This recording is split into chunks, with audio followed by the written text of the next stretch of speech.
আমরা সবাই কিন্তু ওই স্বৈরাচারী সরকারের দ্বারা নির্যাতিত। দেখুন, আমরা এই মুহূর্তে নির্বাচন চাই না, আমরা যেটা চাচ্ছি সংস্কার। ফ্যাসিস্ট সরকার যা করেছে সবকিছুই যে খারাপ করেছে তা নয়। ফ্যাসিস্ট সরকার আজকে যা করেছে তার জন্যই কিন্তু আজকে এই নতুন দলটি কিন্তু উদ্বোধন হয়েছে। কাজেই সব খারাপের মধ্যে থেকেও কিন্তু কিছু কিছু ভালো কাজ বেরিয়ে আসে, সেটা আজকের এই প্রমাণ। আজকে এই নতুন পার্টির উদ্বোধন আমি কামনা করছি যে একটি গণতান্ত্রিক ধারা এবং মানুষের অধিকার ওনারা প্রতিষ্ঠিত করবেন তাদের দলের মাধ্যমে, এবং আগামীতে এই দল আশা করি যে মানুষের দলে পরিণত হবে। আমি একটি কথা বলতে চাই রফিকুল আমিন সাহেবকে, যে আমি যে আন্দোলনটি করছি নিরাপদ সড়ক চায়ের আন্দোলন, বাংলাদেশে কোনো পার্টি জন্ম হয় না যারা তাদের ম্যানিফেস্টোর মধ্যে এই নিরাপদ সড়ক চাইকে সেভাবে নিয়ে আসবে।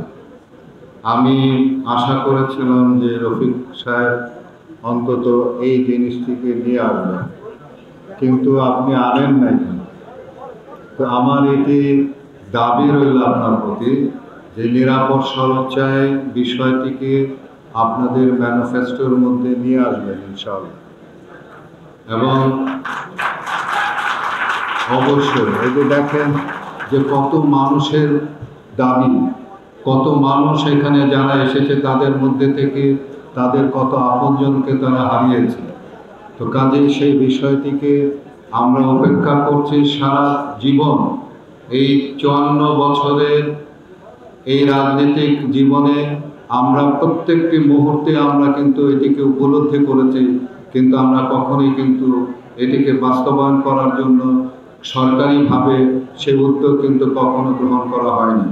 তো আমি আশা করব যে আপনারা যারা নতুন দল যারা সৃষ্টি করেছেন তারা তাদের ম্যানিফেস্টোর মধ্যে এই নিরাপদ সড়ক চাই এই বিষয়টিকে আপনারা আনবেন এবং সেটিকে বাস্তবায়ন করার জন্য আপনারা সচেষ্ট থাকবেন। দেখুন, আমরা এই মুহূর্তে নির্বাচন চাই না, আমরা যেটা চাচ্ছি সংস্কার। বিপ্লবী যে সরকার রয়েছেন তারা চমৎকারভাবে কাজ করে যাচ্ছেন। হ্যাঁ, 10টি কাজ করলে 2-1টি সফল হবেন, এটি স্বাভাবিক, কিন্তু একমাত্র আইন শৃঙ্খলা রক্ষাকারী বাহিনীদের অবনতি ছাড়া সকল কাজ দুর্বার গতিতে এগিয়ে যাচ্ছে। সংস্কার যদি হয় সেখানে হতে পারে স্বরাষ্ট্র উপদেষ্টাকে বলবো আরেকটু জোরালোভাবে আসলে তার যারা ডিপার্টমেন্টের অফিসার তাদেরকে আরেকটু দায়িত্বশীলতার পরিচয় দিতে হবে। তাহলে যে রাস্তায় ছিনতাই দেখেন বা ধর্ষণ দেখেন এগুলো হয়তো বা রুখে দেওয়া যাবে, বা মব জাস্টিস যেটা সেটা রুখে দেওয়া যাবে। এর বাইরে আসলে এই মুহূর্তে দীর্ঘ 16টি বছর নির্বাচন হয়নি, 16 বছরের জঞ্জাল 6 মাসে শেষ হবে না। সেক্ষেত্রে আমি মনে করি যে আরও কিছুদিন এই বিপ্লবী সরকারকে সময় দেওয়া হোক, তারা সংস্কার করুক। তিনি আমার সাবেক দলের বিপ্লবী সভাপতি এবং আমার ইউনিভার্সিটির বড় ভাই। তো সেই জায়গা থেকে দীর্ঘ 7টি বছর একসাথে আন্দোলন সংগ্রাম করেছি, তার কাছ থেকে আমি অনেক কিছু দীক্ষা নিয়েছি। স্মরণ করার কিছু নেই, কারণ তার সাথেই আছি এখন। সারা বাংলাদেশে আমাদের যে সমর্থক গোষ্ঠী আছেন সেক্ষেত্রে আমি মনে করি যে অভিযোগটা আছে, তারাও একটা গোষ্ঠী আছে, নিশ্চয়ই তাদের অভিযোগ থাকবে, এবং সেটি যাদের কাছে অভিযোগ থাকার কথা তাদের কাছেই আছে। আমি তাদের ব্যবসায়িক পার্টনার নই। আহ্বায়ক মহোদয় আমার রাজনৈতিক সহযোদ্ধা। সেক্ষেত্রে রাজনৈতিক কোনো বিষয় হলে নিশ্চয়ই আপনাদের সাথে আমি কথা বলবো। তার ব্যক্তিগত জীবনে, ব্যবসায়িক জীবনের ব্যাপারে আমি মন্তব্য করতে। আমার এই রাজনৈতিক দল করার এক প্রথম উদ্দেশ্য হচ্ছে আইনের শাসন প্রতিষ্ঠা করা। এই যে আদালতে বিচারের নামে যে প্রহসন, মানুষকে ধরে ধরে নিয়ে মামলা দিয়ে, হামলা দিয়ে গুম করা এবং জেলে দেয়া, এই কালচার বন্ধ করতে হবে। এটাতে বাংলাদেশের মানুষ নির্যাতিত। দ্বিতীয়ত হচ্ছে আমাদের কোনো সামাজিক নিরাপত্তা নাই, সুরক্ষা নাই। আমরা রাস্তাঘাটে বেরোতে পারি না ছিনতাইকারীর কারণে, চাঁদাবাজির কারণে, বিভিন্ন রকমের। এবং আপনি দেখেন রাস্তাঘাটে বেরোলে প্রাণ নিয়ে বাড়িতে ফেরা যায় না। আমার একটা এজেন্ডা আছে, আমি নিরাপদ সড়ক চায়ের একটা আন্দোলনের সাথে সম্পৃক্ত আছি, সেটাকে আমি বাস্তবায়ন করব। নিরাপদ সড়ক চায়ের সাথে আমি আছি অন্তত 15 বছর ধরে আমি আছি এটার সাথে। আমি সেই এজেন্ডাকে বাস্তবায়ন করব। মানুষের জীবন যাতে রাস্তায় গেলে রাস্তাঘাটে যেন আপনার গাড়ির নিচে না পড়ে। আমি নিজে কিন্তু একজন ড্রাইভিং ইনস্ট্রাক্টর। আমি কানাডাতে থাকতে ড্রাইভিং শিখাতাম মানুষকে এবং সার্টিফাইড ড্রাইভিং ইনস্ট্রাক্টর। আমি জানি বাংলাদেশে কেন মানুষের আপনার রাস্তাঘাটে অ্যাক্সিডেন্টে মারা যাচ্ছে। এটা হচ্ছে আমাদের রাষ্ট্রীয় অবকাঠামোর মধ্যে এই ব্যবস্থা নাই। এরপর হচ্ছে খাদ্য, আমরা নিরাপদ খাদ্যের জন্য ব্যবস্থা করতে চাই।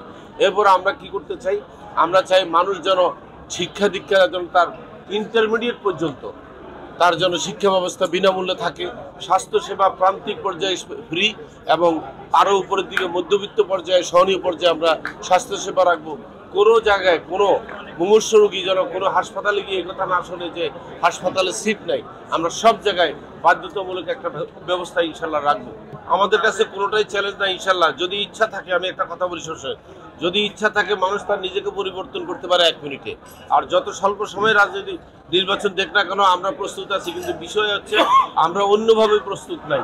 আমরা চাচ্ছি, এই আন্দোলন কেন হয়েছে, জুলাই 24-এর আন্দোলন শুধু একটি নির্বাচনের জন্য হয়নি, পুরা রাষ্ট্রের অবকাঠামো ঘুণে ধরে গেছে। এটাকে ঠিক করতে হবে। এটাকে ঠিক করে নির্বাচন দেখ, আমরা সেই নির্বাচনকে স্বাগত জানাবো।